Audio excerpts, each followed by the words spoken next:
Hey, what's going on, everybody? Welcome back. In this video, we are looking at the NBA slate for Thursday. We have a 5-gamer starting at 7 o'clock today. Hope you guys had a good day yesterday. Hit 293 on DraftKings, 342.7 on Fanduel. So made money in some double-ups, missed in some tournaments. Posted the updates on Twitter. Went with some of these value picks. Had Levert from the video, and he was great. Very low owned as well. Had Maladon and even played Bruno Fernando and Jokic. So had some good plays there. Didn't have Kevin Porter. He kind of needed him, and Damian Jones were two guys that just went nuts, especially Porter with 70 plus. But let's go ahead and get into today's video. Starting off with the point guard picks, we have Trae Young is 10-9. He's been playing great as of late. He had 30 at halftime yesterday against this terrible OKC team.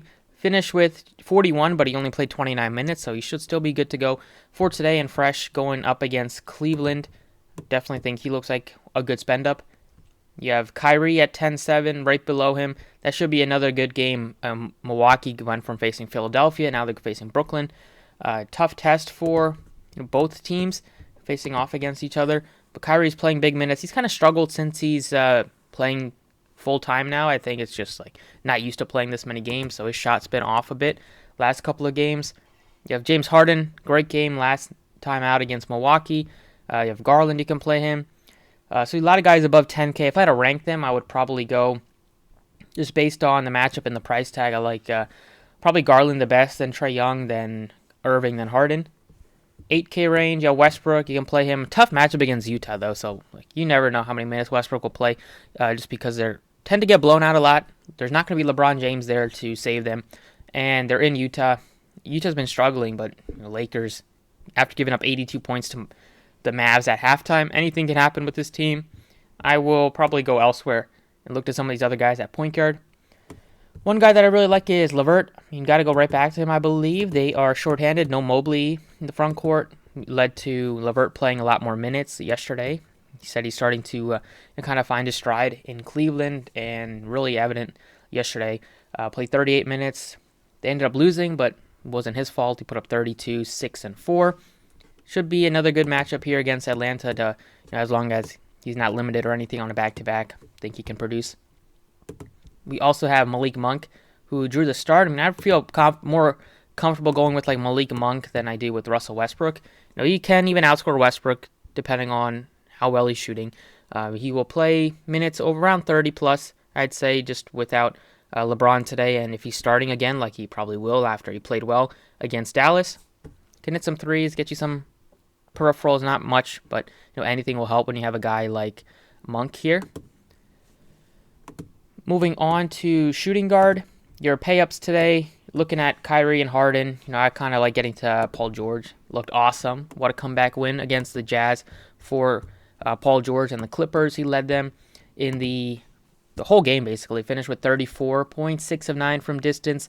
Had 6 assists as well. We saw how dominant Paul George was early in the season, and then he was dealing with some elbow issues, and he was kind of slowed down a bit, and he's been off for 3 months, so I think he's good to go and definitely ready to continue his great season. Going up against Chicago should be a competitive game, and the Clippers, they said they were going to be resting, or not resting, but limiting Reggie Jackson's minutes, and we saw him play 37, so I think as long as the game is tight, you expect their main guys to still play a lot of minutes, especially Paul George.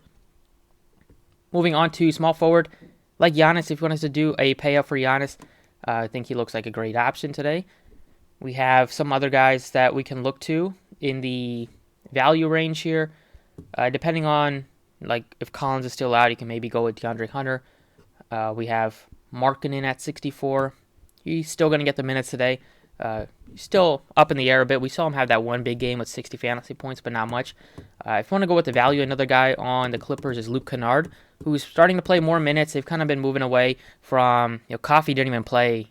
He played 1 minute last game, and so he's jumped in front of Coffee, and they haven't been giving but too much minutes, as that's not super surprising. If they still continue to give Canard all these minutes, he's going to get at least 20 up to 30 plus, depending on how he's playing. He's been shooting the ball so well this year, 45% from distance. At this price tag, I think he looks like one of the better value picks on the slate to allow you to pay up for another superstar or two. At power forward, I like getting to Giannis today.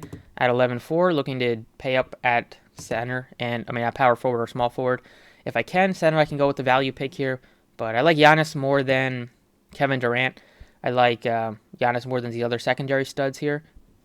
Some of these guys that we can look to in the value range are Bagley. He played well, but shot the ball well, but didn't play many minutes because I don't know why, but he was not really even in foul trouble, only 4 fouls, but he played well, 5 of 6. They just gave Isaiah Stewart more minutes, and how the game went. We have some other value that we can look to. One is Stanley Johnson. Plug him in at 38. It leaves you with about 5K left. With Stanley Johnson, another couple of value picks on the Lakers that you can look to. I like him more than these other pay-up options on the Lakers. Going to be looking at over 30 minutes from him. Is a good defensive player, so he can rack up some steals and stuff like that and get you some rebounds, a couple of assists. At center, probably won't be able to get to Embiid, which isn't the worst thing going up against Detroit. Chance it can get blown out. We have Gobert in the mid-range, looks good against this poor Lakers front court. And then for value, I'm looking at like Isaiah Stewart at 5K. He's been very consistent getting the minutes without Jeremy Grant recently, and does give you that double-double upside as well. So this is the 6 options that I got right now. A couple of studs, Paul George and Giannis. Great value with LeVert and Monk, and maybe some secondary value with Canard and Stanley Johnson, but still both guys can hit value and produce. So that's it for DraftKings. Let's talk about FanDuel. All right, over on FanDuel, point guard picks today, we have Trae Young at 99. Looks like a great pay-up. He's been playing great. Yeah, I like Garland's price as well at 93. Playing a lot of minutes. Good matchup against Atlanta. It should be a fast-paced game for both teams. And then you can even go with like Cade Cunningham at 82. He's been playing better. Don't mind getting a Westbrook at this price, 8K, and then Donovan Mitchell as well. And then that 6K range, you only have one guy, Reggie Jackson. He looks fine. I'm not going to be looking at Killian Hayes, Maxey. Killian Hayes looks okay on DraftKings based on his price. But value-wise here, you have like Caruso maybe. Not too many good options here. Moving on to shooting guard. Still like Paul George at 97. He's still at a very good price tag if he's going to be, assuming he's playing over 30 minutes once again. We have Cade at 82 as a decent value option. Same thing with Donovan Mitchell. Value-wise, Malik Monk at 58 still looks appealing based on his price tag. It's very hard to fade Karis LeVert at $5,200. Play him at 2 spots. And then you still have Luke Canard at 38 as just a value pick. Going to go ahead and put in Malik Monk for right now at 58. Moving on to small forward. Love Giannis if we can get to him as well. Paul George, going to be one of my favorites to try to get to. And same thing with Karis LeVert here.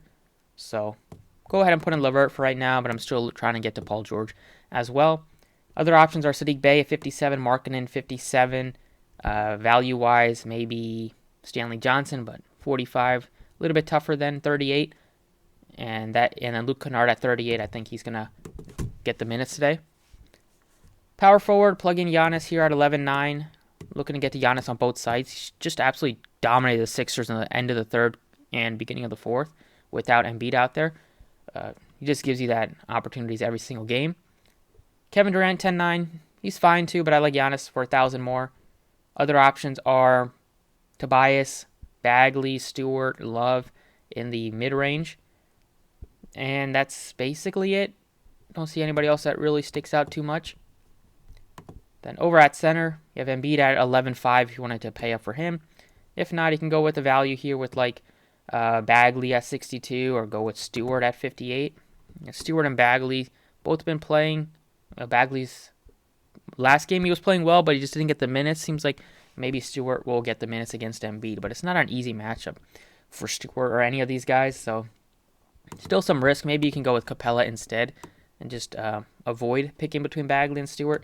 But I'll probably get to at least one of them. But maybe Capella looks better, assuming that still no John Collins, maybe still no Gallinari, and should still get the minutes against a Cleveland team that even without Mobley and Allen, they still will play big. With last game, they started Moses Brown. So that's about it for the video. I'll post the updates if we get any changes and news on Twitter. Thank you for watching. Best of luck tonight, and I will see you all next time.